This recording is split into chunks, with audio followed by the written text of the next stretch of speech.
हमारे नबी सल्लल्लाहु अलैहि वसल्लम का ये इरशाद हमें गौर करने का। अल मुस्लिम मन सलिम अल मुस्लिमून मिन लिसानिही व यदिही, मुसलमान वो है जिसके हाथ से दूसरे को तकलीफ़ न पहुँचे, ज़बान से दूसरे को तकलीफ़ न पहुँचे। इसमें दो अल्फाज इस्तेमाल किए गए, मिन लिसानिही व यदिही, ज़बान से किसी को तकलीफ़ नहीं पहुँचना चाहिए, हाथ से किसी को तकलीफ़ नहीं पहुँचना चाहिए। ज़बान से कैसे कैसे तकलीफ़ पहुँचती है? ज़बान से हमने किसी को गाली दे दिया, किसी को तंज़ व ताना दे दिया, किसी का मजाक उड़ा दिया, किसी की बुराई कर दी, किसी की गीबत कर दी। ज़बान का ऐसे इस्तेमाल जिससे दूसरे का दिल दुख रहा है कि किसी को हम काफिर कह रहे हैं, किसी को हम जहन्नमी कह रहे हैं, किसी को हम मुनाफिक कह रहे हैं। ये तो हमारी ज़बानों पर आम सी आदत है। अगर ये अल्फाज हम अपनी ज़बान से निकाल रहे हैं, दूसरों को फ़ायदा पहुंचा रहे हैं या नुकसान और तकलीफ़ पहुंचा रहे हैं। इसीलिए अक्लमंदी ये है कि ज़बान से बोलने से पहले आदमी को सोचना चाहिए। पहले सोचना चाहिए, फिर बोलना चाहिए। पहले बोलकर सोचने वाला अक्लमंद नहीं होता, सोचने वाला और फिर बोलने वाला समझदार और अक्लमंद होता है। मैं जब किसी की बुराई करता हूँ और मैं किसी के बारे में बुरे कमेंट्स करता हूँ, मुझे ये सोचना चाहिए अगर यही जुमला जो मैं दूसरे के लिए कह रहा हूँ अगर कोई और मेरे बारे में कह दे तो मेरे दिल पर इस कमेंट्स का क्या असर हो, अच्छा असर होगा या बुरा असर होगा, मुझे खुशी होगी या मुझे तकलीफ़ होगी। अगर मेरे ज़बान से निकलने वाले अल्फाज दूसरे को तकलीफ़ दे रहे हैं तो मुझे ऐसे अल्फाज से बचना चाहिए। ऐसे अल्फाज ज़बान से निकालने चाहिए जिन अल्फाज के ज़रिए मोहब्बत फैलती हो। हमारे नबी का ये मशहूर इरशाद है, अहिब्ब लिन्नास मा तुहिब्बु लिनफ्सिक,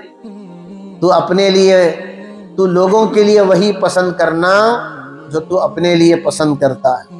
अपने लिए तो तू इज्जत पसंद करता है और दिन रात लोगों की बुराइयां बयान करता है।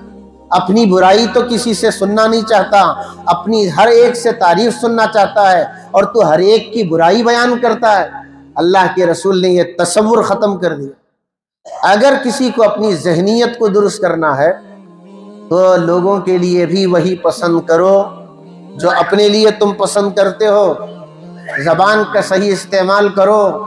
ज़बान अल्लाह ताला की नेमतों में बड़ी नेमत है। इस ज़बान से मोहब्बत भी फैलाई जा सकती है, इस ज़बान से नफ़रत भी फैलाई जा सकती है, इस ज़बान से जन्नत भी ख़रीदी जा सकती है, इस ज़बान से आदमी जहन्नम में भी जा सकता है। हमारे नबी सल्लल्लाहु अलैहि वसल्लम ने फरमाया, सबसे ज़्यादा औंधे मुँह जहन्नम में डालने वाली चीज़ अगर कोई है तो वो ज़बान है। इंसान को औंधे मुँह जहन्नम में डालने वाली चीज़ ज़बान है। आदमी ये सोचता है मैं जो कह रहा हूँ, मैं जो कर रहा हूँ, कौन मुझे पूछने वाला है। मा यल्फिज़ु मिन क़ौलिन इल्ला लदैहि रक़ीबुन अतीदुन, जो तुम कह रहे हो, जो तुम अपनी ज़बान से बोल निकाल रहे हो, निगरानी करने वाले, निगहबानी करने वाले, नोट करने वाले, उसको सेव करके क़यामत तक के रखने वाले फरिश्ते मुकर्रर हैं जो तेरी ज़बान से निकलने वाले अल्फाज को सेव कर रहे हैं। इसीलिए ज़बान से निकलने वाले अल्फाज इंसान को तबाह करने वाले। हमारे नबी सल्लल्लाहु अलैहि वसल्लम के सामने एक औरत का तज़किरा हो, या रसूल अल्लाह, एक औरत है दिन में रोज़ा रखती है, रात भर नमाज पढ़ती है, बट एक कमज़ोरी उसमें है कि अपनी ज़बान से पड़ोसियों को तकलीफ़ पहुँचाती है।